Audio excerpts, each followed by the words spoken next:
প্রবাসের সময়ে আগামী 12 তারিখে কোনো মার্কা আছে এই মার্কা সবাই বলো। দুর্নীতির টুটি চেপে ধরার অঙ্গীকার তারেক রহমানের। নির্বাচনী জনসভায় বললেন, গিবতে পেট ভরবে না মানুষের, দেশের কল্যাণে কাজ করে যাবে বিএনপি।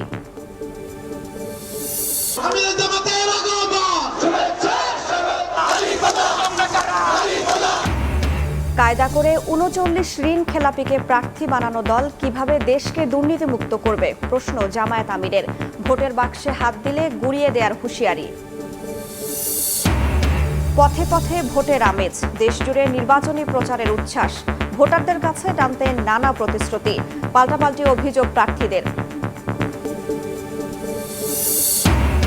দিল্লিতে শেখ হাসিনার বক্তব্যে হুমকির মুখে বাংলাদেশের গণতান্ত্রিক রূপান্তর। অভ্যন্তরীণ হস্তক্ষেপে ক্ষোভ জানালো ঢাকা, সম্পর্কে নেতিবাচক প্রভাব পড়ার সতর্কতা। এবং আদানির বিদ্যুতে বাংলাদেশের গচ্চা $10 বিলিয়ন, বছরে বাড়তি গুনতে হচ্ছে $500 মিলিয়ন। আইনি লড়াইয়ের পরামর্শ চুক্তি পর্যালোচনা কমিটির।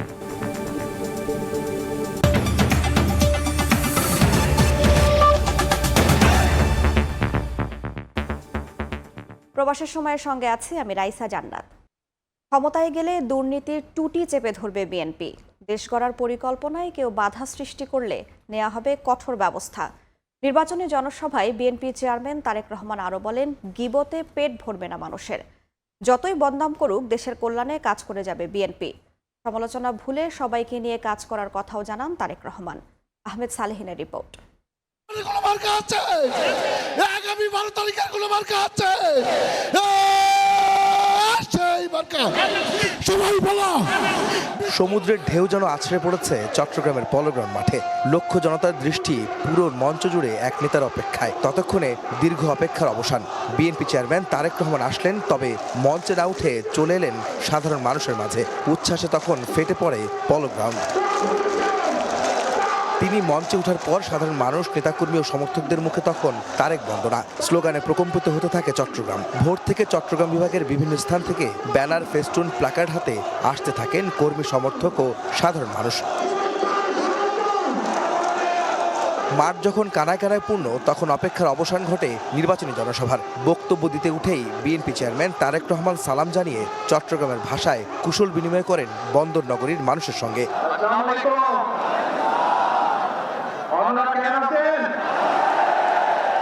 পুরো বক্তব্য জুড়েই ছিল জনগণের সমর্থনে রাষ্ট্র ক্ষমতায় গেলে বিএনপি কি করবে তার প্রতিশ্রুতি দেন তারেক রহমান। শিক্ষা, চিকিৎসা, কৃষি, নারী পুরুষের কর্মসংস্থান সহ নানা বিষয়ে বিএনপির পরিকল্পনা তুলে ধরেন তিনি। আমরা চাই গ্রামের মানুষের কাছে, গ্রামের নারীদের কাছে, গ্রামের শিশুদের কাছে স্বাস্থ্য সেবা তাদের ঘরে ঘরে পৌঁছে দিতে, এবং সেজন্যই আমরা 1 লক্ষ হেলথ কেয়ারার নিযুক্ত করার পরিকল্পনা গ্রহণ করেছি। কেইপিজেডের মতন আর ওইপিজেড আমরা তৈরি করব, যাতে আরও লক্ষ লক্ষ তরুণ সমাজের সদস্যরা সেখানে চাকরি সংস্থান করতে পারে।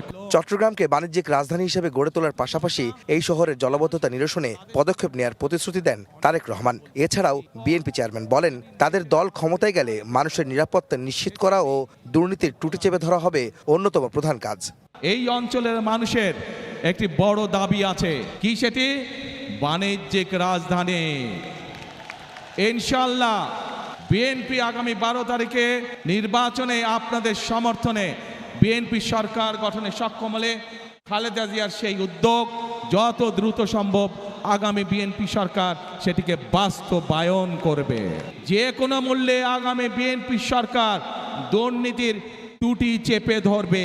আমরা যেসব পরিকল্পনা গ্রহণ করেছি সেই সব পরিকল্পনার মধ্যে কেউ যদি আইন শৃঙ্খলা ভঙ্গ করে বা দুর্নীতির মাধ্যমে সেগুলিকে বাধাগ্রস্ত করেন, তাদেরকে কোনো ছাড় আমরা দেব না ইনশাআল্লাহ। নির্বাচন নিয়ে ষড়যন্ত্রের কথা বললেও পুরো বক্তব্যে কোনো দল বা ব্যক্তির বিরুদ্ধে সমালোচনা করেননি তারেক রহমান। বিগত 15 বছর যেভাবে আপনাদের রাজনৈতিক এবং অর্থনৈতিক অধিকার ছিনিয়ে নেওয়া হয়েছিল, সেরকম একটি ষড়যন্ত্র আবারও শুরু হয়েছে। আপনাদের প্রতি আমার আহ্বান, এই ষড়যন্ত্র সম্পর্কে সকালে সজাগ থাকবেন। গণতন্ত্র ও মানুষের অধিকার রক্ষায় চট্টগ্রামের পলোগ্রাউন্ডের জনসমাবেশ থেকে আবারও ধানের শীষের পক্ষে ভোট চান তারেক রহমান। আপনাদের এলাকার উন্নয়নের দায়িত্ব এই মানুষগুলোর উপরে থাকবে। পাহাড় ও সমুদ্র ঘেরা বারোয়াউলিয়ার শহর চট্টগ্রাম বিভাগের বিভিন্ন জেলায় নির্বাচনী প্রচারণা চালাচ্ছেন বিএনপি চেয়ারম্যান তারেক রহমান। জনগণের ভোটে রাষ্ট্র পরিচালনার দায়িত্ব পেলে দেশের আর্থসামাজিক উন্নয়ন ও মানুষের অধিকার রক্ষায় অতীতের মতো কাজ করুন বলেও প্রতিশ্রুতি দিচ্ছেন তিনি।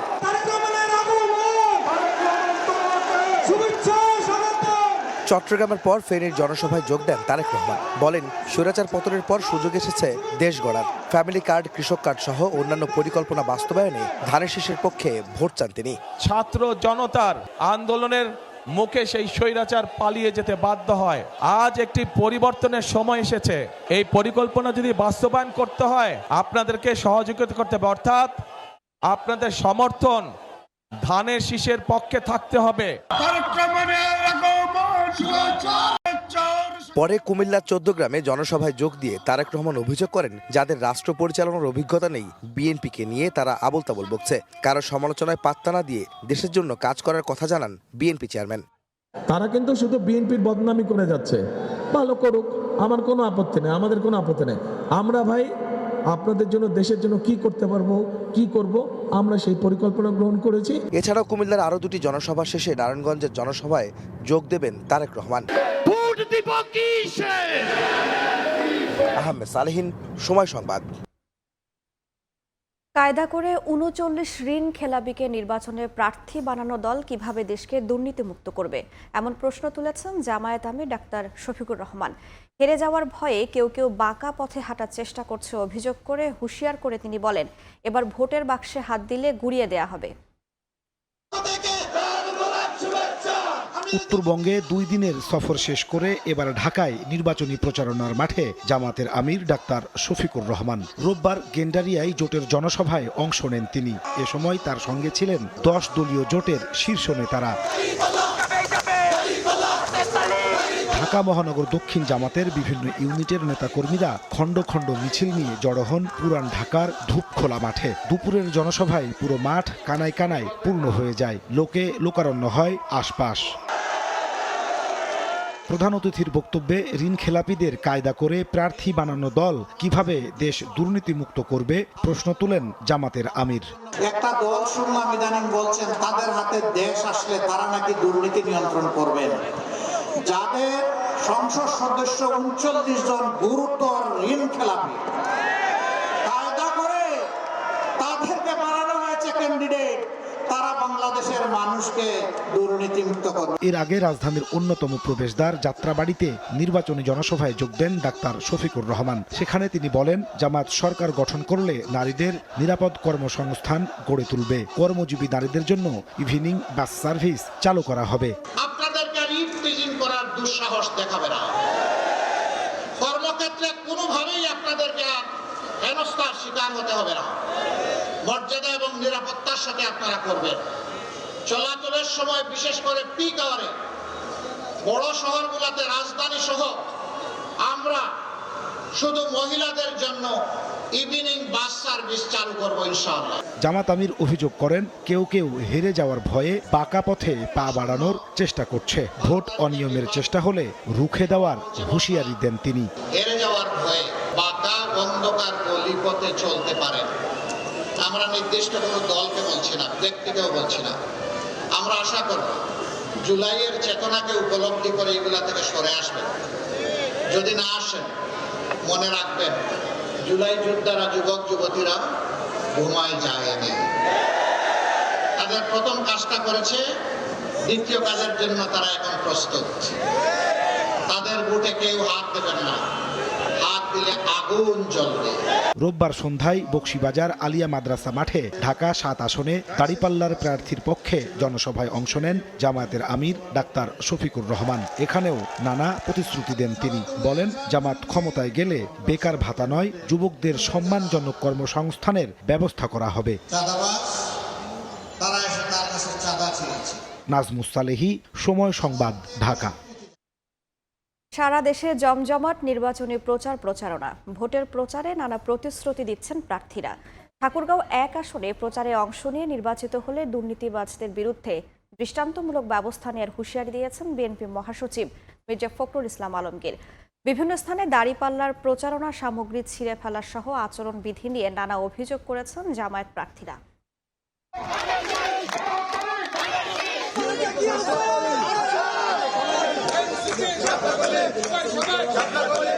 আসন্ন ত্রয়োদশ জাতীয় সংসদ নির্বাচনকে সামনে রেখে সারা দেশে নির্বাচনী প্রচারণা এখন তুঙ্গে। নানা প্রতিশ্রুতি নিয়ে মানুষের মাঝে ছুটছেন প্রার্থীরা, আর প্রতিশ্রুতির ভিড়ে ভোটাররা খুঁজছেন আগামীর যোগ্য নেতৃত্ব। ঠাকুরগাঁও ১ আসনে প্রচারণায় অংশ নেন বিএনপি মহাসচিব মির্জা ফখরুল ইসলাম আলমগীর। নির্বাচিত হলে দুর্নীতিবাজদের বিরুদ্ধে দৃষ্টান্তমূলক ব্যবস্থা নেয়ার হুঁশিয়ারি দেন তিনি। অন্যদিকে ঢাকায় নিজ নিজ আসনে মির্জা আব্বাস, ইশরাক হোসেন, আমিনুল হক, শেখ রবিউল ইসলাম রবি এবং বিদ্রোহী প্রার্থী সৈয়দ আবু বকর সিদ্দিক সাজু প্রচারণা চালান। আমার দলের কোনো লোক এই ধরনের দুর্বৃত্তায়নের সঙ্গে, অপরাধের সঙ্গে যদি কেউ জড়িত থাকে আমাদেরকে বলবেন, আমরা সাথে সাথে তার বিরুদ্ধে ব্যবস্থা নেব। মানুষকে ঘায়েল করতে হলে যে সমস্ত অস্ত্রগুলো দরকার সেই অস্ত্রগুলো তার ব্যবহার করছে, এবং এই সমস্ত কথার এবং ডকুমেন্টারি ফিল্মের কোনো সত্যতা নাই। আপনারা যদি এই বিভাজনটা সৃষ্টি করেন, আপনারা যদি আমাদের একে অপরের প্রতি সম্মান হানি করেন, তাহলে এটার আলটিমেট বেনিফিশিয়ারিটা কারা হবে এটা একটু চিন্তা করে দেখবেন। সেবা খাতগুলিকে আগে ফাংশন করাতে হবে, সেটি না হলে জনদুর্ভোগ হচ্ছে। এদিকে রাজধানীর কল্যাণপুরে প্রচারণায় নামেন ঢাকা ১৪ আসনের জামায়াত প্রার্থী ব্যারিস্টার মীর আহমদ বিন কাসিম আরমান। এদিকে ঢাকা ১৭ আসনে প্রচারণা চালান দলটির প্রার্থী ডাক্তার এস.এম. খালিদুজ্জামান। খুলনা ৫ আসনে প্রচারণার পর বিএনপির ফ্যামিলি কার্ডের সমালোচনা করেন দলটির সেক্রেটারি জেনারেল মিয়া গোলাম পরোয়ার। ভোট দাঁড়িপাল্লা থেকে টানে আরেকদিকে নেওয়ার এই সমস্ত ভুয়া চেষ্টা, বাংলার মানুষেরা তো বোকা নেই। কিছু কিছু জায়গায় আমাদের ফেস্টুন খুলে ফেলা হয়েছে এবং দাঁড়িপাল্লার যে প্রতীকটা ভেঙে ফেলা হয়েছে। আমরা আশা করব অন্যান্য দলের যারা প্রার্থী আছেন তারা তাদের কর্মী বাহিনীকে নিবৃত্ত করবেন। আমরা আহ্বান জানাবো আচরণবিধির আক্ষরিক অনুসরণ করার জন্য যেন সকল প্রার্থীকে বাধ্য করে অন্তর্বর্তী সরকার। এদিকে ঢাকা ১৭ আসনে নির্বাচনী প্রচারণায় নেমে এনসিপির আহ্বায়ক নাহিদ ইসলাম বলেন, ১২ ফেব্রুয়ারি হবে চাঁদাবাজ ও সন্ত্রাসীদের শেষ দিন। এছাড়া রংপুর ৪ আসনে প্রচারণায় অংশ নিয়ে ভোটারদের রায় দেওয়ার আহ্বান জানান এনসিপির প্রার্থী আক্তার হোসেন। কোন সুবিধার বিনিময়ে বা কোনো মিথ্যা আশ্বাসে আপনারা যাতে ভোট না দেন, আপনারা যাকেই দেন আপনারা চিন্তা ভাবনা করে যোগ্য প্রার্থীকে দিবেন, যিনি সত্যিকার অর্থেই আপনার এলাকার এবং দেশের পরিবর্তন করতে সক্ষম। একটা পক্ষ আছে একটা আধিপত্যবাদ মুক্ত, দুর্নীতি মুক্ত বাংলাদেশ করতে চায়, আর একটা পক্ষ আছে ওরা একটা গোলামীর বাংলাদেশ বানাতে চায়। দেশের নানা প্রান্তে প্রার্থীদের এই প্রাণান্তকর ছুটে চলা চলবে আগামী ১০ ফেব্রুয়ারি পর্যন্ত। শফিকুজ্জামান রুবেল, সময় সংবাদ, ঢাকা। স্বচ্ছ ও বিশ্বাসযোগ্য নির্বাচনের আয়োজন করবে ইসি। কূটনীতিকদের সঙ্গে বৈঠকের পর ব্রিফিংয়ে ভোটারদের সর্বোচ্চ নিরাপত্তা নিশ্চিতের আশ্বাস দিলেন প্রধান নির্বাচন কমিশনার। আর ভোটে ইসিকে সব ধরনের সহযোগিতার আশ্বাস দিলেন বিদেশি কূটনীতিকরা।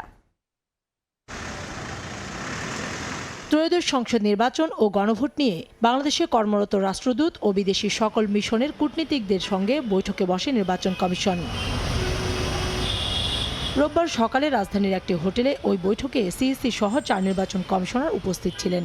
এ সময় পোস্টাল ভোট, আইনশৃঙ্খলা পরিস্থিতি এবং ভোটের সার্বিক পরিস্থিতি জানতে চান কূটনীতিকরা। বৈঠক শেষে নির্বাচন নিয়ে ইসির সার্বিক প্রস্তুতিকে স্বাগত জানিয়ে সন্তোষ প্রকাশ করেন বিভিন্ন দেশের প্রতিনিধিরা।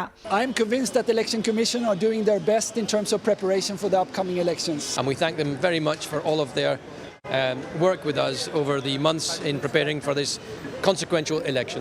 সাংবাদিকদের প্রশ্নের জবাবে সিইসি বলেন, আলোচনা ফলপ্রসূ হয়েছে। নির্বাচন সুষ্ঠু করতে নিশ্ছিদ্র নিরাপত্তা ব্যবস্থা নিশ্চিত করবে ইসি। যাদের সাথে আমরা কথা বলেছি অ্যাম্বাসেডাররা, দে আর ভেরি হ্যাপি যে আমরা যে কাজ করেছি তারা অত্যন্ত খুশি এবং তারা আস্থাশীল যে আমরা ইনশাল্লাহ একটা ক্রেডিবল ইলেকশন আমরা ইনশাল্লাহ উপহার দিতে পারবো। আমরা বুঝিয়েছি যে এখানে আমরা নিশ্চিদ্র নিরাপত্তার ব্যবস্থা ইনশাল্লাহ আমরা করব। সবাই যেন শান্তিপূর্ণভাবে কেন্দ্রে এসে ভোট দিতে পারে সেজন্য সব ধরনের ব্যবস্থা করা হবে বলেও আশ্বস্ত করেন সিইসি। আমাদের তরফ থেকে we will do our best to ensure a safe environment for the voters এবং এটা ইনশাল্লাহ আমরা পারবো। আমাদের যে একটা স্বচ্ছ নিয়ত, স্বচ্ছ উদ্দেশ্য, আমাদের যে ফোকাসটা একটা সুন্দর নির্বাচন উপহার দেওয়া, এই ব্যাপারে তারা বুঝতে পেরেছেন। এবার নির্বাচন পর্যবেক্ষণে ৮৩ বিদেশি পর্যবেক্ষক প্রতিষ্ঠানকে ইসি আমন্ত্রণ জানালেও এর মধ্যে ৩৬টি নিশ্চিত করেছে। কাউসারা চৌধুরী কুমু, সময় সংবাদ, ঢাকা। দিল্লিতে অবস্থানরত মানবতা বিরোধী অপরাধে মৃত্যুদণ্ডপ্রাপ্ত শেখ হাসিনার বক্তব্য নিয়ে ক্ষোভ জানিয়েছে ঢাকা। ভারতের ভূমিকা নিয়ে প্রশ্ন তুলে পররাষ্ট্র মন্ত্রণালয় বলেছে, দণ্ডিত ব্যক্তিকে প্রকাশ্যে বিদ্বেষমূলক বক্তব্য দেওয়ার অনুমতি দেয়া দেশের সার্বভৌমত্বের প্রতি অশ্রদ্ধা, অভ্যন্তরীণ বিষয়ে হস্তক্ষেপ এবং প্রতিবেশী সুলভ আচরণের পরিপন্থী। রোববার বিকেলে পররাষ্ট্র মন্ত্রণালয়ের সংবাদ বিজ্ঞপ্তিতে বলা হয়, দিল্লিতে 23 জানুয়ারি প্রকাশ্য অনুষ্ঠানে পলাতক সাবেক প্রধানমন্ত্রী শেখ হাসিনার বক্তব্য দেয়ায় বিস্ময় ও ক্ষোভ জানিয়েছে অন্তর্বর্তী সরকার। প্রত্যর্পণ না করে উল্টো শেখ হাসিনাকে উস্কানিমূলক বক্তব্য দেওয়ার সুযোগ দেয় বাংলাদেশের গণতান্ত্রিক রূপান্তর, শান্তি ও নিরাপত্তা হুমকির মুখে পড়েছে বলে উদ্বেগ জানানো হয়, যা ঢাকা দিল্লি সম্পর্কের ক্ষেত্রে নেতিবাচক প্রভাব ফেলবে বলেও সতর্ক করা হয় বিজ্ঞপ্তিতে। আদানির বিদ্যুতে বাংলাদেশের গচ্চা $10 বিলিয়ন, বছরে বাড়তি গুনতে হচ্ছে $500 মিলিয়ন। রোববার বিকেলে বিদ্যুৎ ভবনের সংবাদ সম্মেলনে এসব তথ্য তুলে ধরে চুক্তি পর্যালোচনা সংক্রান্ত জাতীয় কমিটি। দেশে বিদ্যুতের প্রায় 10% যোগান আসে ভারতের ঝাড়খণ্ডে নির্মিত আদানির কয়লাভিত্তিক কেন্দ্র থেকে। কিন্তু শুরু থেকেই চুক্তি কয়লার মান ও দাম নিয়ে আছে বিতর্ক। অন্তর্বর্তী সরকার গঠনের পর 2024 সালের সেপ্টেম্বরে গঠন করা হয় আওয়ামী লীগ সরকারের আমলে বিশেষ বিধানের আওতায় বিদ্যুৎ ও জ্বালানি খাতের চুক্তি পর্যালোচনা কমিটি। কমিটির চূড়ান্ত প্রতিবেদন নিয়ে রোববার বিদ্যুৎ ভবনে সংবাদ সম্মেলনে বলা হয়, বিশেষ বিধানের আওতায় বিদ্যুৎ কেন্দ্র নির্মাণে জাতীয় স্বার্থের চেয়ে অগ্রাধিকার পেয়েছে গোষ্ঠী স্বার্থ। বিশেষ আইনের অপব্যবহার, যোগসাজশ, দুর্নীতি, রাজনৈতিক নিয়ন্ত্রণের ফলে পিডিবি এখন দেউলিয়ার পথে। আদানির করাপশন নিয়ে অলরেডি আমাদের অ্যান্টি কারাপশন কমিশন কাজ করছে, আমরা ওদেরকে সব নোটিশ দিয়েছি। সংবাদ সম্মেলনে জাতীয় কমিটি জানায়, 40% অর্থ বাড়তি দেওয়া হচ্ছে আদানিকে। $25 বিলিয়ন মধ্যে যদি 40% বাড়তি হয়, তাহলে আমরা প্রায় $10 বিলিয়ন একটা কন্ট্রাক্টে দিচ্ছি। একটা সুস্থ মস্তিষ্কের আমলা বা রাজনীতিবিদ সই করতে পারে না, সেই চুক্তিটাই প্রথম প্রমাণ যেখানে দুর্নীতি হয়েছে। আদানি চুক্তিতে সম্পৃক্ত বিদ্যুৎ খাতের অনেকের পকেটে $1 মিলিয়ন ঢুকেছে বলে দাবি করে পর্যালোচনা কমিটি। কয়েক $1 মিলিয়ন মতন লেনদেন হয়েছে এবং যারা ওই 7-8 জন লোকের এখানে জড়িত ছিল। আদানির চুক্তি বাতিল কিংবা সিঙ্গাপুরের সালিশি আদালতে মামলা হবে কিনা তার ভার অন্তর্বর্তী সরকার নয়, পরবর্তী নির্বাচিত সরকারের দিকে ঠেলে দিয়েছে পর্যালোচনা কমিটি। এই গভর্নমেন্টের সময় নাই। ফারুক ভিয়া, রবিন, সময় সংবাদ, ঢাকা। রূপপুর পারমাণবিক বিদ্যুৎ কেন্দ্র নির্মাণ ব্যয় বাড়ছে 25,759 কোটি টাকা। একনেক সভা শেষে পরিকল্পনা উপদেষ্টা আরও জানান, সভায় 45,191 কোটি 27 লাখ টাকার 25টি প্রকল্পের অনুমোদন দেওয়া হয়েছে। নির্ধারিত সময়ে প্রকল্প বাস্তবায়ন না হলে অর্থায়ন বন্ধ করে দেওয়ার হুঁশিয়ারি দেন তিনি। 1,13,092 কোটি টাকা ব্যয়ে পাবনার রূপপুরে পারমাণবিক বিদ্যুৎ কেন্দ্র নির্মাণের যে বিশাল কর্মযজ্ঞ চলছে তা বাস্তবায়নে আরও 25,759 কোটি টাকা ব্যয় বাড়ালো অন্তর্বর্তীকালীন সরকার। এই বছরের জুনে সেই প্রকল্পগুলো সমাপ্ত হয়নি এবং যেগুলো জুনে সমাপ্ত হওয়ার কথা সেগুলো মেয়াদ বৃদ্ধির জন্য আবেদন করেছে। দায়িত্ব গ্রহণের শুরু থেকেই প্রকল্প ব্যয় কমাতে মরিয়া বর্তমান সরকার কেন আগের সরকারের নেওয়া প্রকল্পে ব্যয় বাড়ালো? রোববার দুপুরে একনেক সভা শেষে সাংবাদিকদের সেই ব্যাখ্যা দেন পরিকল্পনা উপদেষ্টা। ব্যয় অনেক বেড়ে গেছে, তার মূল অংশ তো হলো প্রকল্প ঋণ রাশিয়া থেকে, সেটা টাকার অঙ্কে অনেক বড় মনে হচ্ছে বেড়েছে, কিন্তু ডলারের অঙ্কে এটা একদমই আগে যা ছিল তাই আছে। উপদেষ্টা জানান, উত্তরবঙ্গে স্বাস্থ্যসেবা পরিধি বাড়াতে 2,459 কোটি 35 লাখ টাকা ব্যয়ে নীলফামারীতে নির্মাণ করা হচ্ছে 1,000 শয্যার বাংলাদেশ চীন মৈত্রী জেনারেল হাসপাতাল। নীলফামারীতে হলো একদম পুরো যেটা হলো মঙ্গা এলাকা, রংপুর এলাকা, এই জায়গা। আর সুবিধা হলো যে সাইদপুরে একটা এয়ারপোর্ট আছে এবং এই হাসপাতালটা যেই মানের, তাতে করে আমরা আশা করি যে এখানে পার্শ্ববর্তী দেশগুলো থেকেও ওই অঞ্চলে চিকিৎসা নিতে আসবে। স্বাস্থ্য ও পুষ্টি সেবা শক্তিশালী করতে 8,735 কোটি 40 লাখ টাকা সহ মোট সভায় 45,191 কোটি 27 লাখ টাকার 25টি প্রকল্পের অনুমোদন দেওয়া হয়েছে। স্বাস্থ্য খাতে অনেকে সাইফুল ইসলাম, সময় সংবাদ, ঢাকা। এবারের রোজায় নিত্যপণ্যের দাম বাড়বে না, বরং কমবে। রোববার বিকেলে সচিবালয়ে ব্যবসায়ীদের সঙ্গে বৈঠক শেষে ব্রিফিংয়ে কথা জানান বাণিজ্য উপদেষ্টা শেখ বশির উদ্দিন। এ সময় নিত্যপণ্যের বাড়তি দরের জন্য পদ্মা সেতু, কর্ণফুলী টানেল ও পায়রা বন্দর নির্মাণকে দায়ী করেন তিনি। ফেব্রুয়ারির তৃতীয় সপ্তাহ থেকে শুরু হচ্ছে পবিত্র রমজান। টিসিবির তথ্য বলছে রোজা সামনে রেখে বর্তমানে বোতলজাত 1 লিটার সয়াবিন তেল বিক্রি হচ্ছে 198 টাকায়। গত বছর যা ছিল 175 টাকা। গেলবারের চেয়ে কেজিতে 10 থেকে 15 টাকা কমে 100 থেকে 110 টাকায় বিক্রি হচ্ছে প্রতি কেজি চিনি। 90 থেকে 100 টাকায় মিলছে ছোলা। এমন পরিস্থিতিতে রোববার সচিবালয়ে ব্যবসায়ীদের নিয়ে বৈঠক শেষে বাণিজ্য উপদেষ্টা শেখ বশির উদ্দিন জানান, গতবারের চেয়ে এবছর ভোজ্য তেল, খেজুর, চিনি, ছোলা, পেঁয়াজ সহ অন্যান্য পণ্যের আমদানি 40% বেশি হয়েছে। ব্যবসায়ীদের আশ্বাসে সন্তোষ জানিয়ে বাণিজ্য উপদেষ্টা বলছেন, রোজায় পণ্যের দাম বাড়ার কোনো কারণ নেই। গড় আমদানির তৈরি হয়েছে গত বছরের থেকেও প্রায় 40% বেশি এবং বাজারের মূল্য স্থিতিশীল থেকে নিম্নগামী। তো আমরা এক্সপেক্ট করি যে ইনশাআল্লাহ বাজার স্থিতিশীল থাকবে। সম্প্রতি পদ্মা সেতু নির্মাণের কারণে চালের দাম 20 টাকা বেড়েছে এমন মন্তব্য করে সমালোচিত হন বাণিজ্য উপদেষ্টা। এবার নিত্যপণ্যের দাম বাড়ার জন্য পদ্মা সেতুর সঙ্গে যোগ করলেন কর্ণফুলী টানেল ও পায়রা বন্দরকেও। অপরিণামদর্শী যে প্রকল্প ব্যয় করা হয়েছে তার একটা সামগ্রিক রিফ্লেকশন আসছে আমাদের নিত্যপণ্যের বাজারে, এটাতে অস্বীকার করার কোনো জায়গা নেই। এ সময় মন্ত্রীদের জন্য বিলাসবহুল ফ্ল্যাট নির্মাণে সরকারের নেওয়া প্রকল্পের বিষয়ে জানতে চাইলেও মন্তব্য করতে রাজি হননি বাণিজ্য উপদেষ্টা। টাকা খরচ হয়ে গিয়েছে। শুভ খান, সময় সংবাদ, ঢাকা। 10 থেকে 30 কাউন্ট সুতা আমদানিতে বন্ড সুবিধা প্রত্যাহার করা হলে তা হবে আত্মঘাতী সিদ্ধান্ত। এমন যুক্তি তুলে ধরে সংবাদ সম্মেলন করে এই সুপারিশ বাস্তবায়ন না করার দাবি জানিয়েছে Bangladesh garment buying house association BGBA। জানানো হয়, রাজনৈতিক সরকার না থাকায় নিরাপত্তার শঙ্কায় পোশাক শিল্পের প্রয়াদেশ সরে যাচ্ছে অন্য দেশে।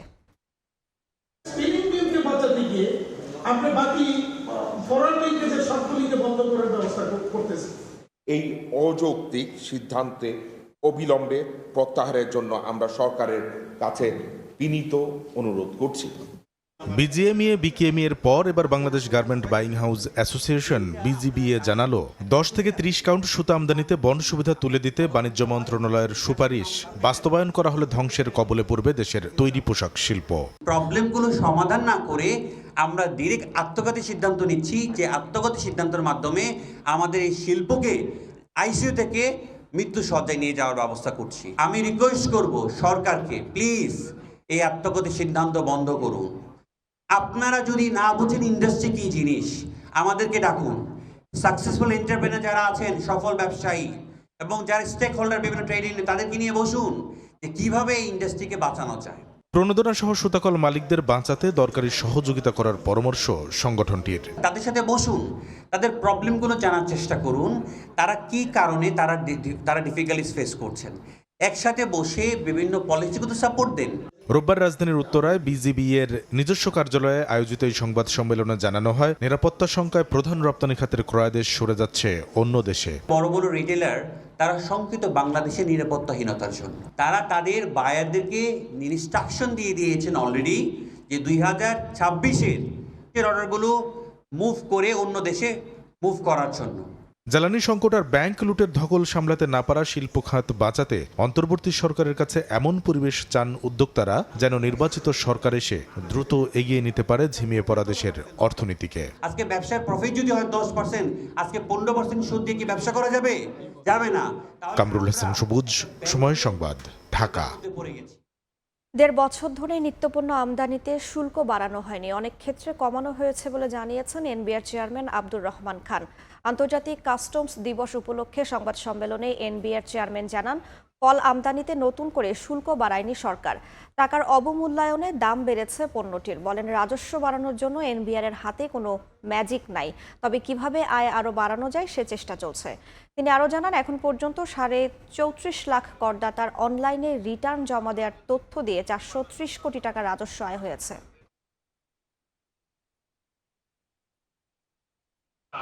জনস্বার্থ নিশ্চিত করার জন্য চাল আমদানি, পেঁয়াজ আমদানি, আলু আমদানি, ডিম আমদানি, সয়াবিন আমদানি, বিভিন্ন রকম ভোজ্য তেল, ক্যানোলা অয়েল, সব কিছুর উপর ডিউটি আমরা কমিয়ে দিয়েছি।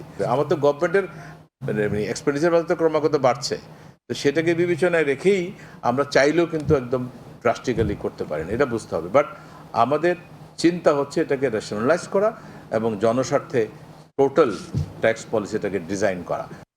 কঙ্গোতে জাতিসংঘ শান্তিরক্ষা মিশনে নিয়োজিত বাংলাদেশ বিমান বাহিনীর এভিয়েশন ট্রান্সপোর্ট ইউনিটের কন্টিনজেন্ট প্রতিস্থাপন করা হচ্ছে। 2 ধাপে কঙ্গোর উদ্দেশ্যে ঢাকা ছাড়বে 62 সদস্যের কন্টিনজেন্ট। রোববার প্রথম ধাপে 35 সদস্য ইথিওপিয়ান এয়ারলাইন্সের একটি বিমানে কঙ্গোর উদ্দেশ্যে যাত্রা করেছেন। শান্তিরক্ষীদের বিদায় উপলক্ষে হজরত শাহজালাল আন্তর্জাতিক বিমানবন্দরে মোনাজাত অনুষ্ঠিত হয়। এ সময় সহকারী বিমান বাহিনী প্রধান সহ সংস্থাটির ঊর্ধ্বতন কর্মকর্তারা উপস্থিত ছিলেন। বিমান বাহিনী জানিয়েছে, কঙ্গোতে শান্তিরক্ষা মিশনে তাদের সদস্যরা পেশাদারিত্বের সঙ্গে দায়িত্ব পালন করে আন্তর্জাতিকভাবে বাংলাদেশের সুনাম অক্ষুণ্ণ রাখছেন। নতুন কন্টিনজেন্টের নেতৃত্বে থাকছেন গ্রুপ ক্যাপ্টেন মোহাম্মদ সেলিম জাভেদ। অবশিষ্ট 27 জন সদস্য আগামী 2 ফেব্রুয়ারি একই এয়ারলাইন্সের বিমানে ঢাকা ত্যাগ করবেন। উত্তাল সাগর, নানা দুর্যোগ দুর্বিপাকে দেশের জলসীমা রক্ষায় অবিচল বাংলাদেশের নৌবাহিনী। নেটওয়ার্কের বাইরে পরিবার পরিজন ছেড়ে সমুদ্র সম্পদ রক্ষায় কাজ করে যাচ্ছেন তারা। বাহিনীর সজাগ দৃষ্টি বহিঃশত্রুর হাত থেকে রক্ষা করছে 1,19,000 বর্গ কিলোমিটারের জলসীমা। সেন্ট মার্টিন ঘুরে এসে রিপোর্ট করেছেন আফজল হোসেন। বহিঃশত্রু বা জলদস্যুদের জন্য এক আতঙ্কের নাম বাংলাদেশ নৌবাহিনীর সর্বাধুনিক ক্ষেপণাস্ত্রবাহী যুদ্ধজাহাজ খালিদ বিন ওয়ালিদ। 2350 টনের এই জাহাজটির ঘন্টায় গতিবেগ 48 কিলোমিটার। ত্রিমাত্রিক এই ফিল্ড থেকে আকাশে 180, ভূমিতে 15 ও পানির নিচে 7 কিলোমিটার দূরত্বে যে কোনো লক্ষ্যবস্তুতে আঘাত হানতে সক্ষম। বাংলাদেশের সমুদ্র সীমায় দিনরাত জাহাজটি নিয়ে সজাগ বাংলাদেশ নৌবাহিনী। ফোনে আমাদের সেভ করার গ্যালারি ছবিগুলো রিকল করি, আর ডেফিনেটলি নেটওয়ার্ক থাকলে তো we call and we talk. জাহাজে কেউ অসুস্থ হলে চিকিৎসার ব্যবস্থা কি, নেটওয়ার্কের বাইরে থাকায় পরিবারের খোঁজ খবরই বা কিভাবে নেওয়া হয়, সেই বিষয়টিও জানালেন লেফটেন্যান্ট কমান্ডার এম মহিউদ্দিন। গভীর সমুদ্রে হঠাৎ করে আমার একজন নাবিক খুব অসুস্থ হয়ে গেল, একজন অফিসার খুব অসুস্থ হয়ে গেল, তাকে তখন ইভাকুয়েট করার জন্য আপনারা দেখেছেন আমাদের পিছনে হেলিকপ্টার আছে, তখন আমরা সাথে সাথে জানাই আমাদের হেডকোয়ার্টারকে, তখন ওখান থেকে হেলিকপ্টার সেই ইভাকুয়েট করে নেয়, কোস্টের কাছে চলে আসে। সাবসিকুয়েন্টলি আমরা ছোট জাহাজে ট্রান্সফার করি অথবা আমাদের বোটের সহায়তা নিয়ে আমরা তাকে ল্যান্ডে পাঠিয়ে দিই। বহিঃসমুদ্রে বাংলাদেশের জলসীমা প্রায় 1,19,000 বর্গ কিলোমিটার। স্থল সীমানার তুলনায় যা প্রায় পুরো দেশের সমান। নৌবাহিনীর নিয়মিত টহলে নিরাপদেই আছে সেন্ট মার্টিন সহ সমুদ্র সম্পদ। আফজল হোসেন, সময় সংবাদ। দেখছেন প্রবাসের সময়। দেশের বাইরের খবর। মুক্তিযুদ্ধের সময় বাংলাদেশের পাশে দাঁড়ানো খ্যাতনামা সাংবাদিক মার্ক টালি মারা গেছেন। সংবাদ মাধ্যম বিবিসি জানায়, ভারতের নয়াদিল্লির একটি হাসপাতালে তিনি মৃত্যুবরণ করেন। মৃত্যুকালে তার বয়স হয়েছিল 90 বছর। 1971 সালের মহান মুক্তিযুদ্ধে পাকিস্তানের হানাদার বাহিনীর নির্যাতনে যখন বাঙালির আওয়াজ ধামাচাপা পড়ছিল, তখনই বন্ধুর মতো পাশে এসে দাঁড়ান সাংবাদিক মার্ক টালি। সীমান্তবর্তী শরণার্থী শিবির ও বিভিন্ন জেলা ঘুরে তিনি বাঙালিদের প্রকৃত দুর্দশার চিত্র আর যুদ্ধের খবর বিশ্ববাসীর সামনে তুলে ধরেন। তার পাঠানো খবর বাংলাদেশের পক্ষে আন্তর্জাতিক জনমত গঠনে ভূমিকা রাখে। বাংলাদেশের পাশে দাঁড়ানো খ্যাতনামা সেই সাংবাদিক মার্ক টালি আর নেই। স্থানীয় সময় রোববার ভারতের নয়াদিল্লির একটি হাসপাতালে তিনি শেষ নিঃশ্বাস ত্যাগ করেন বলে জানিয়েছে বিবিসি। মৃত্যুকালে তার বয়স হয়েছিল 90 বছর।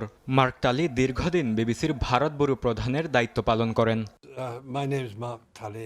যুক্তরাজ্যের নাগরিক মার্ক টালির জন্ম 1935 সালের 24 অক্টোবর। শৈশব কলকাতায় কাটলেও 9 বছর বয়সে ইংল্যান্ডে ফিরে যান তিনি।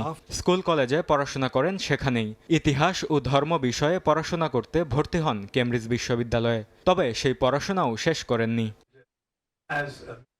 1964 সালে বিবিসিতে যোগ দেন মার্ক টালি। পরের বছর দায়িত্ব নিয়ে দিল্লিতে আসেন। 1994 সালে বিবিসি থেকে অবসর নেওয়ার পর 20 বছর তিনি দিল্লিতে ব্যুরো প্রধানের দায়িত্বে ছিলেন। সাংবাদিকতার পাশাপাশি বেশ কয়েকটি বই লিখেছেন মার্ক টালি। স্বাধীনতা যুদ্ধে অবদানের জন্য বাংলাদেশ তাকে মুক্তিযুদ্ধ মৈত্রী সম্মাননায় ভূষিত করে, পদ্মশ্রী ও পদ্মভূষণ সম্মাননায় ভূষিত করে ভারত সরকার। বরকতুল্লাহ, সময় সংবাদ।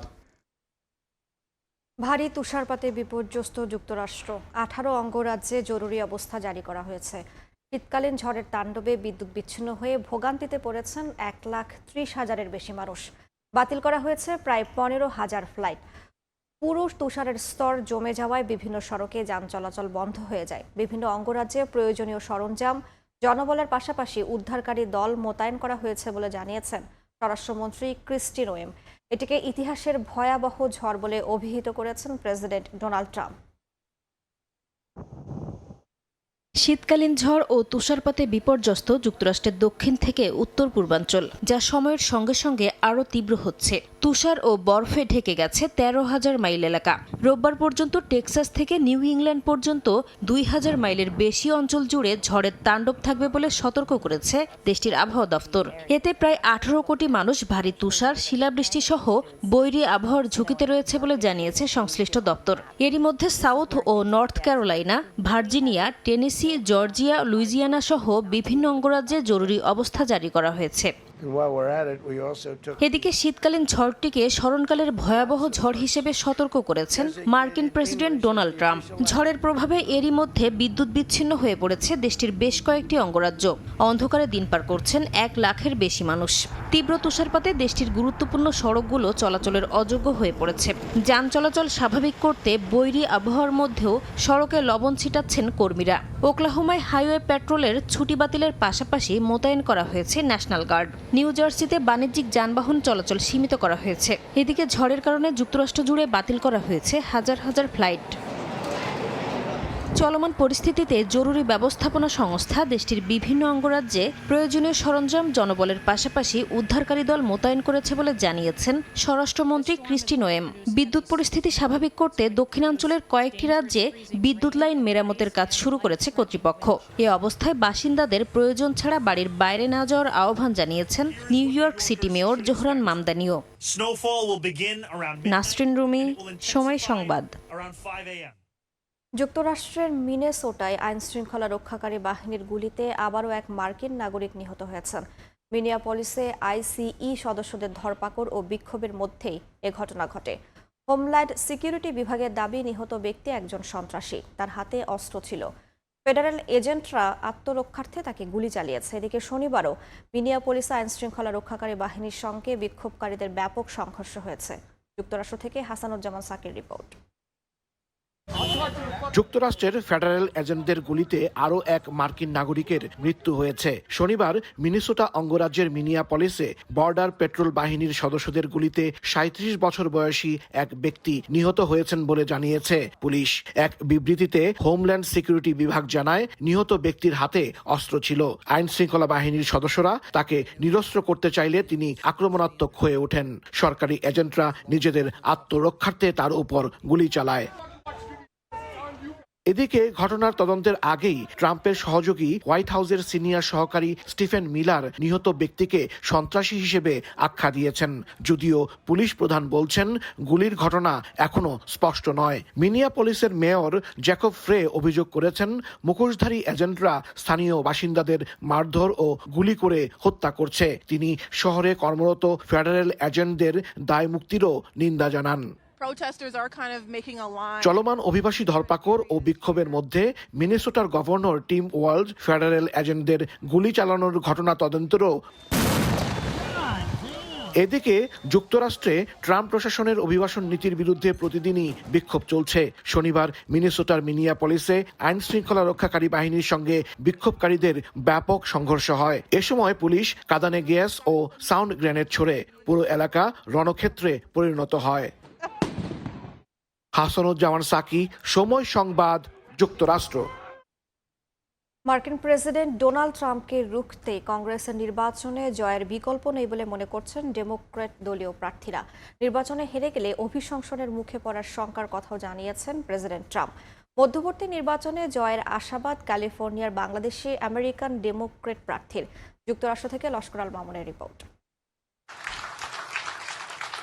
প্রতিদিনই নানা বিতর্ক আর উত্তেজনার কেন্দ্রবিন্দু মার্কিন প্রেসিডেন্ট ডোনাল্ড ট্রাম্প। দ্বিতীয় মেয়াদে মার্কিন মসনদে বসেই দাপিয়ে বেড়াচ্ছেন পুরো বিশ্ব। প্রেসিডেন্টের সীমাহীন ক্ষমতার লাগাম টানতে আসন্ন মার্কিন মধ্যবর্তী নির্বাচনকেই প্রধান হাতিয়ার হিসেবে বেছে নিয়েছে দেশটির বিরোধী দল ডেমোক্রেটিক পার্টি। এই নির্বাচনই ঠিক করবে কংগ্রেসের নিয়ন্ত্রণ থাকবে কার হাতে। বর্তমানে কংগ্রেসের নিয়ন্ত্রণ সরকারি দল রিপাবলিকানের হাতে। নির্বাচনে সিনেটের 35 এবং নিম্নকক্ষ প্রতিনিধি পরিষদের 435টির সবগুলো আসনেই ভোট হবে। চলতি বছরের 3 নভেম্বর অনুষ্ঠেয় মধ্যবর্তী নির্বাচনে জয়ী হতে আটঘাট বেঁধে মাঠে নেমেছে ডেমোক্র্যাটরা। 2 জুন অনুষ্ঠিত হবে প্রাথমিক ভোট। এই নির্বাচনে মার্কিনীদের পাশাপাশি প্রতিদ্বন্দ্বিতা করছেন প্রবাসী বাংলাদেশিরাও। অভিবাসী গ্রেপ্তার অভিযান সহ নানা ইস্যুতে ট্রাম্পের ক্ষমতা রুখতে এই নির্বাচন খুবই গুরুত্বপূর্ণ বলে মনে করেন তারা। আইস অন্যায়ভাবে আমেরিকান সিটিজেনদেরকেও গ্রেপ্তার করছে এবং তাদের উপরে অন্যায়ভাবে তাদেরকে জেলে পাঠাচ্ছে, তাদের অনেক সিটিজেনশিপ ক্যান্সেল করার চেষ্টা করছে। তাকে বন্ধ করতে হবে, তাকে স্টপ করতে হলে আমাদের এই মিডটার্ম ইলেকশনে জিততে হবে। এদিকে মধ্যবর্তী নির্বাচন নিয়ে কপালে দুশ্চিন্তার ভাঁজ পড়েছে ট্রাম্পের। নিজ দলীয় নেতাকর্মীরা জয়ী হতে না পারলে ডেমোক্র্যাটরা তাকে অভিশংসন করবে বলে শঙ্কা প্রকাশ করেন মার্কিন প্রেসিডেন্ট। ইতিহাস বলছে গেল প্রায় 80 বছরেরও বেশি সময় ধরে মার্কিন যুক্তরাষ্ট্রের প্রায় সব মধ্যবর্তী নির্বাচনেই সরকারি দল আসন হারায়। তবে এবারের মধ্যবর্তী নির্বাচনে সেই ধারাবাহিকতা বজায় থাকবে কিনা তা নির্ভর করবে মার্কিন ভোটারদের উপর। লস্কর আল মামুন, সময় সংবাদ, ক্যালিফোর্নিয়া, যুক্তরাষ্ট্র। খেলার খবর। সংবাদ সম্মেলনে সাকিব আল হাসানকে কেন্দ্রীয় চুক্তিতে রাখার প্রস্তাবের কথা বলা হলেও এখন পর্যন্ত তার সঙ্গে এই বিষয়ে কোনো কথাই হয়নি বিসিবির। সময় সংবাদকে জানিয়েছেন সাকিব নিজেই। জাতীয় দলে ফেরার বিষয়ে আলোচনা হওয়াটা ইতিবাচকভাবেই নিয়েছেন সাবেক বাংলাদেশ অধিনায়ক। সেই সিদ্ধান্ত নিয়ে এসেছে যে আগামী 1 বছর কারা আমাদের সাথে চুক্তিতে আসবে। সেই চুক্তির প্রসঙ্গ আসতেই 27 জনের পরে যখন আলোচনা শেষ তখনই আমাদের প্রপোজাল আসছে অতীতের আলোচনা সাপেক্ষে, সাকিবের সাথে আলোচনা সাপেক্ষে প্রস্তাবটা আসছে এবং সেই প্রস্তাবের আমি সমর্থক ছিলাম। ইনফ্যাক্ট সাকিবের সাথে সরকারের কি সমস্যা, আইন আদালতের কি হিসাবটা থাকে সেটা সরকার দেখবে, কিন্তু আমরা বোর্ড থেকে সাকিব আল হাসানকে চেয়েছি যে আমাদের এই চুক্তিবদ্ধ যে তালিকাটা হবে বিভিন্ন গ্রেডে প্লেয়ারদের, সেখানে সাকিব আল হাসানকে আমরা প্রপোজ করেছি আর কি। বিশ্বকাপ থেকে নাম কাটা যাবার দিনে সব আলোচনা অন্যদিকে ঘুরিয়ে দেয় বিসিবি। আবারও সাকিব আল হাসানকে দলে ফেরাতে উদ্যোগী বাংলাদেশ ক্রিকেট বোর্ড। জাতীয় দলের সবশেষ সিরিজেও যে ক্রিকেটারের নামাঙ্কিত প্ল্যাকার্ড নিয়ে সমর্থকদের মাঠে ঢুকতে দেয়া হয়নি, সেই ক্রিকেটারের জন্য রাষ্ট্রের সর্বোচ্চ পর্যায়েও কথা বলতে রাজি বিসিবি। হঠাৎ করেই বিসিবির এমন পদক্ষেপ অনেক প্রশ্নের জন্ম দিয়েছে। ক্রিকেট কূটনীতিতে মুনশিয়ানা দেখাতে পারেনি আমিনুল ইসলাম বুলবুলের বোর্ড, যার নেতৃত্বে প্রথম বিশ্বকাপ খেলেছিল বাংলাদেশ। সেই বুলবুল বোর্ড সভাপতি থাকা অবস্থায় বিশ্বকাপ খেলতে পারছে না লাল সবুজ, যার পক্ষে বিপক্ষে আলোচনা চলছে। পুরো ঘটনাকে ভিন্ন দিকে প্রবাহিত করতেই সাকিব ইস্যু বিসিবি সামনে এনেছে কিনা সে কথা উঠেছে। তবে যাকে নিয়ে আলোচনা সেই সাকিব আল হাসান কি বলছেন? সম্প্রতি সৌদি আরবে ওয়ার্ল্ড ক্রিকেট ফেস্টিভ্যালে অংশ নেন সাবেক বিশ্বসেরা অলরাউন্ডার। সৌদি আরব ক্রিকেট ফেডারেশনের আয়োজনে বাংলাদেশ নামের একটি দলের হয়ে খেলে আবারও যুক্তরাষ্ট্রে ফিরেছেন সাকিব। ক্রিকেট বোর্ডের সভায় সাকিবকে কেন্দ্রীয় চুক্তিতে রাখার প্রস্তাব করা হলেও এখনও তার সঙ্গে এই বিষয়ে কোনো কথা বলেনি ক্রিকেট বোর্ড। সময় সংবাদে যা নিজেই জানিয়েছেন সাকিব।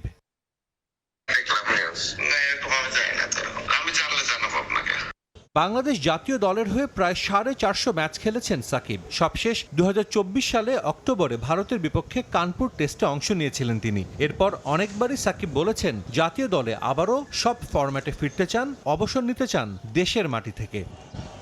সাজিদ মুস্তাহিদ, সময় সংবাদ। আইসিসির সঙ্গে বিসিবি যোগাযোগের ঘাটতির কারণেই বিশ্বকাপে খেলার সুযোগ হারিয়েছে বাংলাদেশ। সবকিছুর জন্য বোর্ডকেই দুষলেন ফুটবল দলের সাবেক অধিনায়ক ও বিএনপির ক্রীড়া বিষয়ক সম্পাদক আমিনুল হক। তার মতে বিশ্বকাপের প্রসঙ্গ ধামাচাপা দিতেই সাকিব আল হাসানকে নিয়ে নতুন ইস্যু তৈরি করেছে বিসিবি। এদিকে তামিম ইকবালকে নিয়ে বেফাঁস মন্তব্য করা এম নাজমুল ইসলামের আরও পেশাদার আচরণ করা উচিত বলে মনে করেন তিনি। মোস্তাফিজ ইস্যু দিয়ে শুরু, এরপর জল গড়িয়েছে বহুদূর। আইসিসি বিসিসিআইয়ের সঙ্গে লড়াইয়ে হার বিসিবির। বিশ্বকাপেই খেলা হচ্ছে না বাংলাদেশের, জানিয়ে মিশ্র প্রতিক্রিয়া ক্রীড়াঙ্গনে। ভারতে বাংলাদেশি ক্রিকেটারদের নিরাপত্তার ঝুঁকি দেখলেও দেশের ক্রিকেটের স্বার্থে বিসিবির আরও দায়িত্বশীল ভূমিকা পালন করা উচিত ছিল বলে মনে করেন ফুটবল দলের সাবেক অধিনায়ক ও বিএনপির ক্রীড়া বিষয়ক সম্পাদক আমিনুল হক। আমার কাছে মনে হয়েছে যে কোথাও না কোথাও কমিউনিকেশনের অভাবের কারণে এটিকে আরও সুন্দরভাবে সমাধান করা যেত। আমার ক্রিকেট বোর্ডের ক্রীড়া কূটনীতির মাধ্যমে এই সমস্যাটি হয়তোবা আমরা সমাধান করতে পারতাম। আমরা হয়তো বা ভারতীয় ক্রিকেট বোর্ড বা আইসিসির সাথে কথা বলে এটার একটা সুরা আমরা বের করতে পারতাম, কিন্তু সেদিকে নজর না দিয়ে তারা তাদের মতো করে নিজেরাই আলোচনা করে তারা সিদ্ধান্ত জানিয়ে দিয়েছে। বাট এটি যদি আমরা আইসিসির সাথে আরও সুদূর প্রসারী যদি আলোচনা করতে পারতাম, তাহলে আমার কাছে মনে হয় যে এই সমস্যাটি হয়তোবা একটি সমাধান হওয়ার সুযোগ ছিল। বিশ্বকাপে জায়গা হারানোর পর ম্যারাথন বৈঠক করে বোর্ডের পরিচালনা পর্ষদ। এরপর সংবাদ সম্মেলনে হঠাৎ করে আনা হয় সাকিব আল হাসানকে জাতীয় দলে ফেরানোর প্রসঙ্গ। বিষয়টিকে শাক দিয়ে মাছ ঢাকার মতো বলছেন সাবেক ফুটবলার। এটা তো রীতিমতো স্ট্যান্ডবাজি আমি বলবো, কারণ হচ্ছে যে সাকিবের বিষয়টা সিদ্ধান্ত নিবে রাষ্ট্রের আইন, এটি সিদ্ধান্ত তো ক্রিকেট বোর্ড দিতে পারে না, কারণ সাকিবের যে ইস্যুটা রয়েছে সেটা রাষ্ট্রের সাথে রাষ্ট্রের আইনের বিষয় রয়েছে। সেই রাষ্ট্রীয় আইন অমান্য করে ক্রিকেট বোর্ডের কোনো এখতিয়ার নাই সাকিবকে ফিরে আনার। এদিকে এম নাজমুল ইসলামকে নিয়ে কদিন আগেই হয়েছে তুলকালাম। বেফাস মন্তব্য করে বিসিবি পরিচালককে সরিয়ে দেওয়ার দাবি তোলেন ক্রিকেটাররা। একদিনের জন্য বন্ধ থাকে বিপিএল। চাপের মুখে নাজমুলকে ফিনান্স কমিটি থেকে সরিয়ে দেয় বিসিবি। তবে বিপিএল শেষে আবারও তাকে ওই কমিটিতে ফিরিয়েছে বুলবুলের বোর্ড। ক্রিকেটারদের পারিশ্রমিক নিয়ে মন্তব্যের আগে তামিম ইকবালকে ভারতের দালাল বলেছিলেন এম নাজমুল। এমন বিতর্কিত ব্যক্তি দিয়ে বোর্ড পরিচালনার সমালোচনা করেন আমিনুল হক। ক্রিকেট বোর্ডে এমন কিছু যারা ডিরেক্টর হয়েছে, আমার কাছে মনে হয়েছে যে তারা ক্রিকেটের কও জানে না, তারা ক্রিকেটের সাথে কখনো সংগঠক হিসেবে কাজও করেনি। এই রকমের ক্রিকেট বোর্ডের পরিচালকদের দিয়ে কিভাবে আপনি ক্রিকেটকে আগাবেন? তামিম হয়তোবা ক্রিকেটের জন্য তার যে প্রিভিয়াস যে তার বাংলাদেশের জন্য তার যে অবস্থান বা তার যে বাংলাদেশের ক্রিকেটে যে তার অবদান, সেটাকে মানে অস্বীকার করার কোনো সুযোগ নেই। বাট হয়তোবা ব্যক্তিগত রেষারেষির কারণে হয়তোবা বক্তব্যে এক একজন এক একভাবে চিন্তা করে, সেই কারণে হয়তোবা অনেক সময় আমরা বিব্রতকর অবস্থায় পরিস্থিতিতে পড়তে হয়। এত কিছুর পরও শিগগিরই দেশের ক্রিকেটের অস্থিরতা কাটবে আশা সাবেক ফুটবলারের। রিফাতুল ইসলাম মিরন, সময় সংবাদ, ঢাকা। অনূর্ধ্ব 19 বিশ্বকাপের খবর। সোমবার সুপার সিক্সের নিজেদের প্রথম ম্যাচে মাঠে নামবে বাংলাদেশ। সেমিফাইনালের পথে এগিয়ে যেতে টাইগার যুবাদের প্রতিপক্ষ শক্তিশালী ইংল্যান্ড। বুলাওয়েতে ম্যাচ শুরু হবে বাংলাদেশ সময় দুপুর 1টায়। অধিনায়ক আজিলুক তামিমের নৈপুণ্যে যুক্তরাষ্ট্রকে হারিয়ে সুপার সিক্স নিশ্চিত করে বাংলাদেশ। বি গ্রুপ থেকে বাংলাদেশ ছাড়াও সেমিফাইনালে দৌড়ে জায়গা করে নেয় ভারত ও নিউজিল্যান্ড। বি গ্রুপের সেরা 3 দলের সঙ্গে খেলবে সি গ্রুপের পাকিস্তান, ইংল্যান্ড ও জিম্বাবুয়ে। কিন্তু গ্রুপে 1 ড্র ও 1 জয় নিয়ে রানার্স আপ হওয়ায় নিয়ম অনুযায়ী বাংলাদেশ খেলার সুযোগ পাবে 2 ম্যাচ। এছাড়া গ্রুপ পর্বের ম্যাচের পয়েন্টও যোগ হবে এখানে। তাই বেশ চাপে থেকেই গ্রুপ সি চ্যাম্পিয়ন ইংল্যান্ডের মুখোমুখি হতে হবে তামিম আবরারদের। সুপার সিক্সের গ্রুপ 2তে 4 পয়েন্ট নিয়ে টেবিলের সবার উপরে ভারত।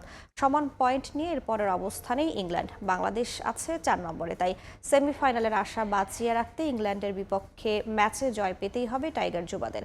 এরপর আরেক ম্যাচে বাংলাদেশের প্রতিপক্ষ গ্রুপ সিতে 3য় স্থানে থেকে সুপার সিক্স নিশ্চিত করা জিম্বাবুয়ে।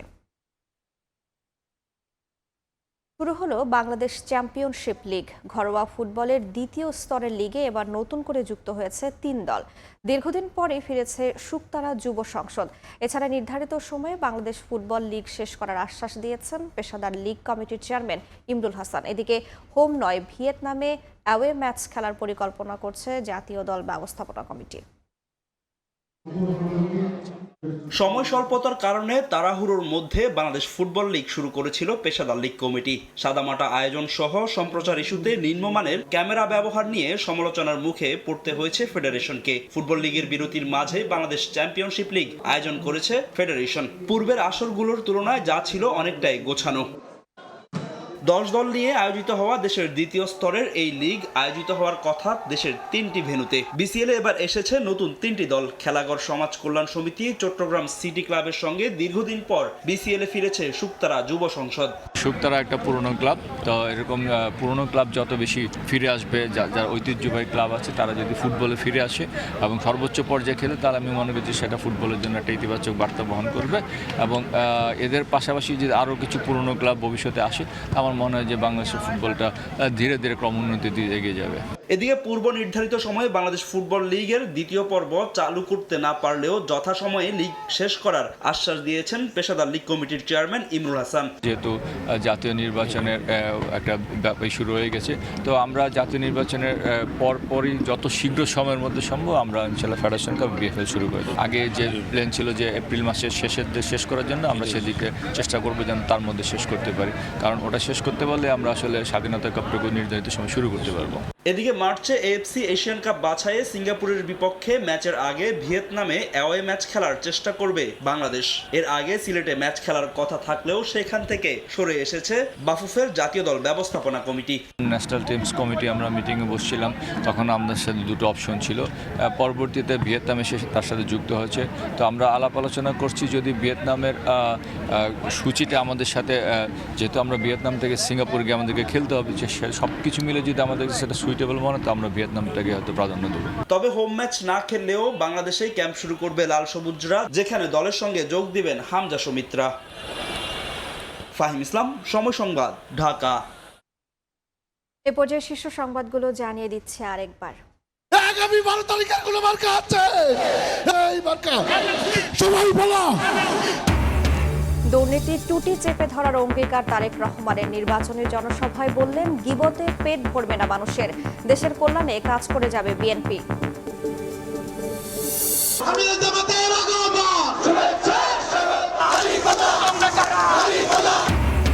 কায়দা করে ৩৯ ঋণ খেলাপিকে প্রার্থী বানানো দল কিভাবে দেশকে দুর্নীতিমুক্ত করবে, প্রশ্ন জামায়াত আমিরের। ভোটের বাক্সে হাত দিলে গুড়িয়ে দেওয়ার হুঁশিয়ারি। এবং দিল্লিতে শেখ হাসিনার বক্তব্যে হুমকির মুখে বাংলাদেশের গণতান্ত্রিক রূপান্তর। অভ্যন্তরীণ হস্তক্ষেপে ক্ষোভ জানালো ঢাকা, সম্পর্কে নেতিবাচক প্রভাব পড়ার সতর্কতা।